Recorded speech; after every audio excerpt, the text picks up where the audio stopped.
প্রায় উকিল খবর দেয় কালকে কিন্তু আসবেন, আজকে একটা মামলা উঠতে পারে। কেন আজকে আমাদেরকে দিনের পর দিন, মাসের পর মাস কোর্টের বারান্দায় আমাদেরকে লেফট রাইট করতে হয়েছে, আমাদেরকে কুইক মার্চ করে ওখানে হাঁটাহাঁটি করতে হচ্ছে, নির্মমভাবে আমাদেরকে এজলাসের মধ্যে দাঁড় করে রেখেছে।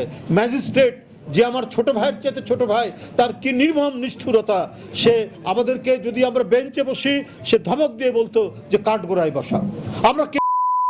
আমরা কেউ কোনো ধরনের সামাজিক অপরাধ করে আদালতের কাঠগড়ায় দাঁড়ায়নি। ব্রিটিশ আমলেও দেখেছি রাজনীতিবিদদেরকে একটা সম্মান দেখাতে, সেই সম্মানটুকু শেখ হাসিনার আদালতের বিচারকরা সেটা করেনি।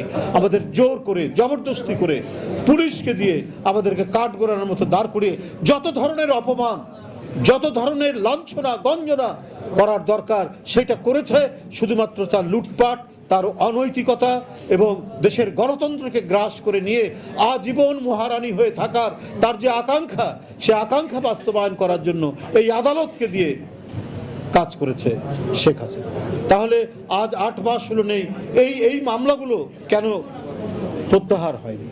অনেকেই বলতে পারেন প্রধান উপদেষ্টা, আমরা শুনেছি তার মামলা সব প্রত্যাহার হয়ে গেছে। উনিও শেখ হাসিনার ঈর্ষা, বিদ্বেষ এবং আক্রোশের শিকার।